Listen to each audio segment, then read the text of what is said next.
Hello everyone, Chris here. Today we're doing wheatgrass and growing your own wheatgrass on the 365 days of My Health Healing. And today's quite an exciting day because wheatgrass obviously has got so many beautiful nutrients in it for your healthy system. So you probably all heard about wheatgrass before. It's obviously just looks like grass that's out there. It's little green granules or strands of grass that we obviously get from juice places, and you have a little shot out of it and it's like liquid gold.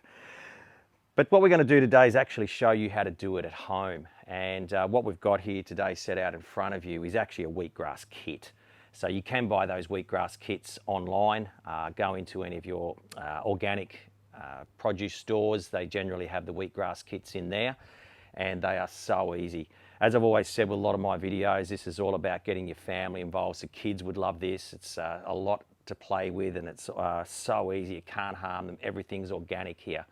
So let's begin. Let's show you how to make this lovely wheatgrass. So the very first step is what we've got here is a container. So you can either have a plastic one like this one with the top that comes down and actually holds the pressure in, or you can have a glass one that's got a top on it as well, as long as it doesn't let the air in. So as long as you've got some sort of container, that will actually keep all of the nutrients inside there. So the reason we've got our container is because we've got to put our wheatgrass. So with the wheatgrass, what it actually looks like, if you can see it in my hand, it actually looks like little corn kernels. And they are probably about half the size of a corn kernel, and they actually smell like corn as well. So what we're going to do is put approximately, say about 6 handfuls in there. That's 3, 4, 5, and 6. So as you can see, that's probably filled it up to about, say, a quarter of the actual cup here. And what we do from that point is we grab filtered water, so don't put tap water in there. So if you haven't got filtered water at home, obviously go and buy some from the supermarket or wherever you get your filtered water from. And we pour that actually into our container. And how far we come up is about halfway up of what we actually did. So you can see I'm about halfway up the actual container itself. So as you can see, probably about a quarter of the seeds and another quarter of water. And that'll sit beautifully. Pop the lid on, push it down. How long we actually leave that for is about 8 hours. So if I was suggesting that you were making this either early in the morning so that you can actually do the rest of the process in the afternoon, which is I'm about to show you, or the other option is before you go to bed, let it sleep overnight, and when you wake up you can do it. But it's that 8-hour period approximately. You can't go wrong. If it was 9 hours, 10 hours, 12 hours, it's not going to disturb it. The reason it's in the actual water is to actually break open the husk of the seed.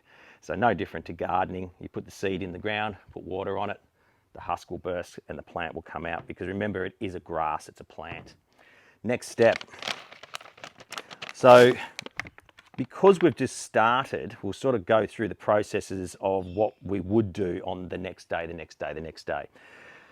So 8 hours has passed, and all we need to do is, what you'll see is that they've probably doubled in size, so they've plumped up a little bit.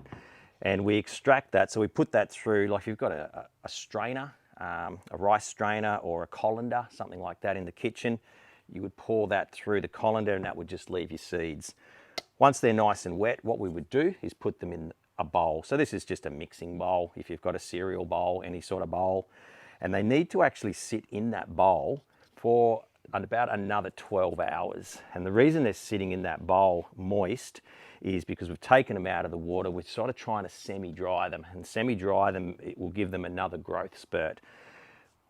Once they're in that bowl for that 12-hour period, just during that, keep an eye on it. Don't let the seeds completely dry out. So even if you just got a bit of water and put it over the top, sort of like that, because you want to make sure that they're moist. You don't want to be putting a dry seed into your actual beds here. So once that's actually happened, you've got that 12-hour period and we've gone through, we get into the fun and exciting side. two trays here. What a wheatgrass tray looks like is two parts. So this bottom tray is actually solid. So it's like a planter box. It's like a, where the water would hold in a planter box so the water doesn't come out. The second tray that we've got here, I'll hold it up like that so you can see, it's actually got holes through it. So it's like a strainer. And that actually just sits inside your planter box so to become a nice nifty little kit. Once that's inside there, inside your kits, what you get is this waterproof paper. So this paper itself basically sits on the bottom, and what we want to make sure, the reason why we've got that in the actual tray itself is because it holds the moisture at the bottom of the actual of the planter box here, or the wheatgrass tray. And the reason we want the moisture in there is obviously because that feeds back through to the seeds so that they grow. So what I like to do, which is a tip, I've done this a few times with wheatgrass, is I like to just make sure that my water over the top, sprinkle some water over the top of the actual paper, just to keep it nice and moist, because we want to start off that it's going to be having a lovely little time and alchemy with this lovely soil. So what we've got now, if you've seen over there to the side of the screen, this is a wheatgrass mulch. So as I was saying, this is in your kits. And this wheatgrass mulch, it feels like cork, believe it or not. It's actually got a real springiness to it. So it's not like a dense soil. Now, as you can see, this one's just got a few lumps. So if we just mix it all up, and what we're looking at doing is actually getting a coverage over the top of around about a centimetre, maybe 2 centimetres. So you don't need a lot. And I'll show you in a sec what that looks like. So you just need an even covering. And we can break it all up. It doesn't have to be completely fine. Remember, it's like a soil. They will burst through, as long as it's more of an even covering. So this gets a little bit more. And you can do it in the sides. Right, so I'm going to try and hold this up so you can have a bit of a look at what it looks like. So as you can see, I can put my finger in there, and that's to about there, which is around about a centimetre, 2 centimetres. Not sure if you can see, but it's basically the top of your finger. And once you've sort of spread all that out nice and evenly, you've got your magnificent garden bed ready to go for wheatgrass. What we would do from this point is, remember, our seeds have been sitting here having a lovely time in this bowl for the last 12 hours. Once that 12-hour period has actually expired, we then take the seeds out, and we just roughly with our hand, we would just put them over the top of the soil. You don't need to put them into the soil. You just sprinkle them over the top of the soil. So just a nice handful. There's 2 trays here. Remember, I had 6 handfuls in there. So when you're pulling it back out, it's around about 3 handfuls per tray, and that'll be ample. This is a really important point. Once the actual seeds you've spread nice and evenly on your tray, second piece of paper. So that second piece of paper would go over the top like that, and then you would actually put that water on top, make it nice and moist, and then all you've basically got is 2 pieces of paper with the soil in the middle. It's a wheatgrass sandwich, folks. That's what we're talking about. So in between the 2 pieces of paper, the soil, keep it nice and moist. This is going to take around about, believe it or not, 2 days. And you will peel that paper back, and you will actually see all of the shoots coming through. From start to finish, it's about a 6-day period. So 6 days, you will have wheatgrass approximately that high. Now off the tray, that is around about 15 to 20 centimetres. You'll know when it's ready to pick, because just like grass, it will grow into a sphere.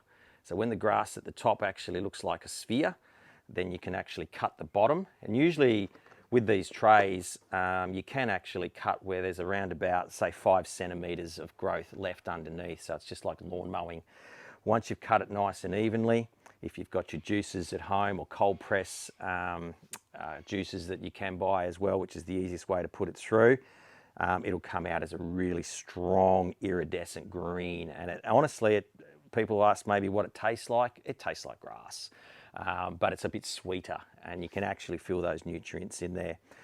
One last tip I'll leave you with before we go is once you have cut that grass and it's back down to that 5 centimetre size, just put it back out onto the balcony or on the windowsill, wherever you've got it. It needs some filtered sun.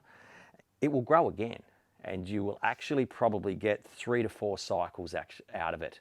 So it's a bit no different to the grass out the back lawn. You mow it, it'll grow back. You mow it, it'll grow back. And it's the same scenario, but you don't want to keep doing it because you're starting to, as you cut it back each time, you'll lose the nutrients.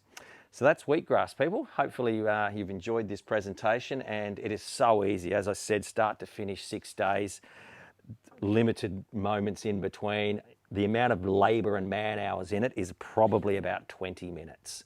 And you will love the nourishment of the wheatgrass.